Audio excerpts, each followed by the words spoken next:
My name is Lily. I'm 22 now, but this story happened when I was just 19.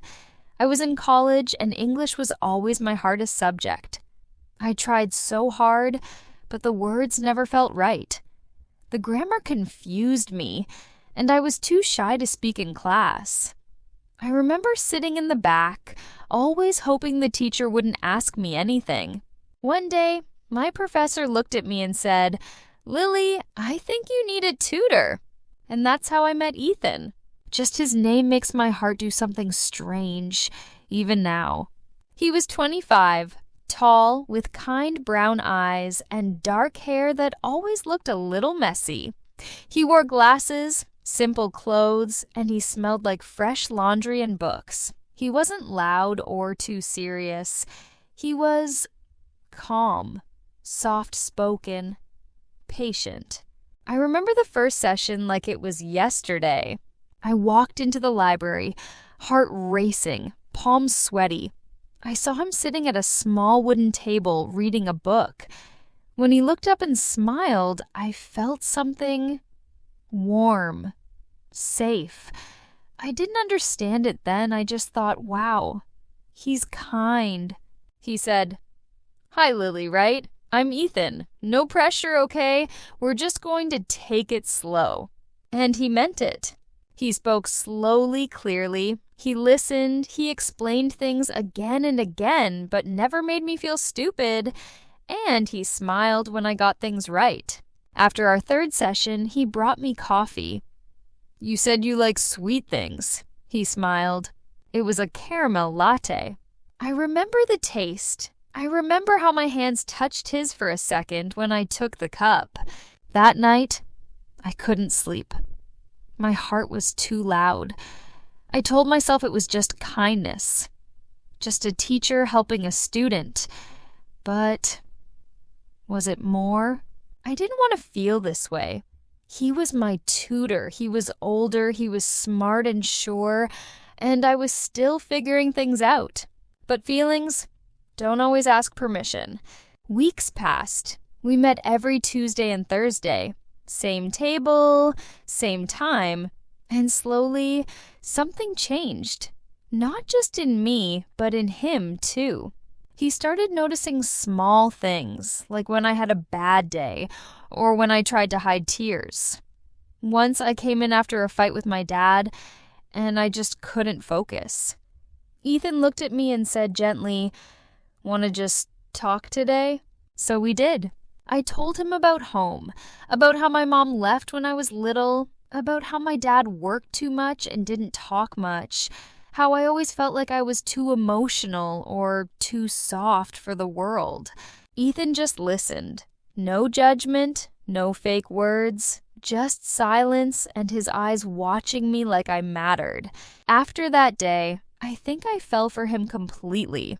I tried to hide it. I really did. But I started dressing nicer for our sessions. I wore a bit of perfume. I fixed my hair differently. And when he smiled at me, I felt like I was the only girl in the world.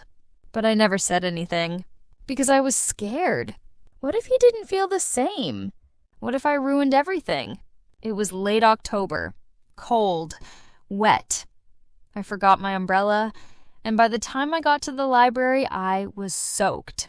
He looked at me, laughed softly, and handed me his hoodie. "Here, you're going to get sick," he said, his fingers brushing mine. That moment, I don't even have words. I sat across from him in his warm hoodie, and we didn't open the book that day.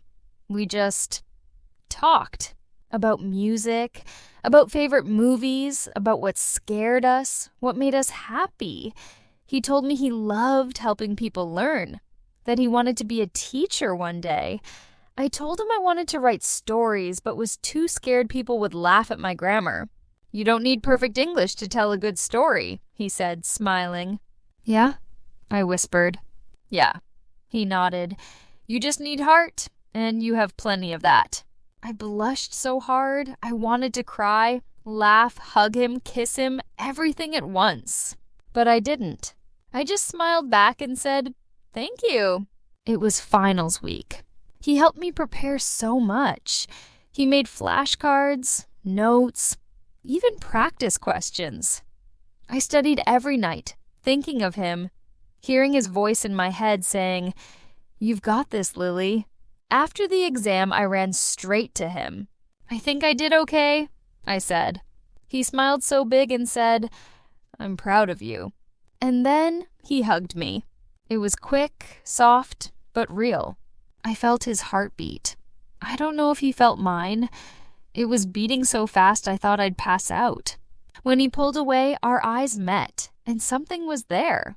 Real, strong, dangerous.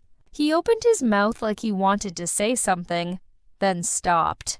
"We should celebrate," he said quickly, "after results come out." I nodded, but my stomach was full of butterflies and fear. What were we doing? Was this okay? Was I just imagining everything? Her name is Mia. She's smart and funny and always sees things I try to hide. "Lily," she said one night while we were brushing our teeth, "are you into your tutor?" I almost choked on toothpaste. "What? No," I said too fast. She just raised an eyebrow. "You smile after every session. You wear lipstick on Tuesdays and Thursdays. And you hum. You never hum." I whispered, "I think I like him, but it's wrong, right?" Mia looked at me seriously. "It's not wrong to have feelings, but just be careful. You're soft, Lily, and you get hurt easily." I nodded, but her words stayed with me. Be careful. Be careful. Be careful? It was after the celebration dinner. We went to a small cafe. Candlelight, soft music, just the two of us. We talked about everything again. And when it was time to leave, he walked me home. Outside my door, he paused. I looked up at him. He looked down at me. My heart, it wanted to scream. "I had a really nice time," I said softly. "Me too," he said. And then silence. I wanted to say it. "I like you. I think about you. I dream about you." But all I said was, "Good night." He touched my hand. "Good night, Lily," and walked away. I stood there, heart aching, wondering if I just lost my only chance. That night, I opened my notes app. I wrote, "Ethan, I like you. I think I've liked you since our third session. You make me feel seen, safe, like I'm worth something. I don't know if you feel the same, but I had to tell you." Then I stared at it. I didn't send it. I deleted it. Because I was afraid. Because maybe he was just kind, just nice, just doing his job. And I was reading too much into it. 2 weeks later, something happened I didn't expect. Ethan canceled our next session. No reason, no explanation. Then the next week, too. I texted him, "Hey, everything okay?" He replied, "Yeah, just busy, sorry." And just like that, he was gone. No goodbye, no closure, just silence. And my heart, it broke. Because I realized something terrible. Maybe I was the only one in love. I couldn't sleep for days. Every time I closed my eyes, I saw him, Ethan, sitting at our table, smiling, handing me coffee, helping me with my words. And now, he was just gone. Like the sessions never happened, like I never mattered. I checked my phone all the time. I wanted to believe he was just busy, that he would text soon, that he would say, "Sorry I disappeared, Lily, I missed you." But days passed, then weeks, and nothing. It felt like a breakup, even though we were never together. I wanted to scream. I wanted to cry into my pillow, and I did, every night. I played sad songs and asked myself over and over, was I stupid to fall for him? Was it just in my head? And then, one night, I asked the hardest question. Did I make it all up? Maybe the smiles didn't mean anything. Maybe the hoodie, the coffee, the long talks, maybe they were just part of his job. Maybe I was just a silly girl who fell too fast. But something deep inside me whispered, "No, Lily, It was real. At least for you. I stopped going to the library. It hurt too much. I started skipping English class too. I couldn't focus. Every sentence reminded me of him. I would read a word and remember how he helped me say it right. How he cheered when I got things correct. Even my roommate Mia noticed. "You look tired," she said one morning. "I'm fine," I lied. She looked at me and said softly, "It's okay to miss someone, even if he didn't stay." I nodded, but I didn't cry in front of her. That night, I cried alone again. 1 month later, something strange happened. I got an email from the college. It read, "Dear Lily, we're sorry to inform you that your tutor, Ethan Miller, has stepped down from his position due to personal reasons. We understand this may be upsetting. Please let us know if you'd like to be assigned a new tutor." My heart stopped. He didn't leave just me. He left tutoring completely. Why? Why didn't he say goodbye? Why did he just disappear? I didn't reply to the email. I just sat there staring at the screen. My hands were cold. My chest felt heavy. So it was something more. Something happened. And I didn't know what. 3 months later, I saw him again. By accident. I was walking downtown with Mia. We were getting smoothies, laughing about something silly, when I saw him on the other side of the street. He was alone. No books in his hand. No smile. Just walking slowly, head down. I stopped in the middle of the sidewalk. My smoothie almost slipped from my hand. "Lily?" Mia asked, confused. I couldn't speak. He looked up, and our eyes met. For a second, everything stopped. Cars, people, time. And then he looked away, like he didn't know me, like I was no one. And he kept walking. That night, I wasn't sad, I was mad. How could he look at me like that? How could he just walk away? I opened my phone, went to his contact, and typed a message. Why did you leave like that?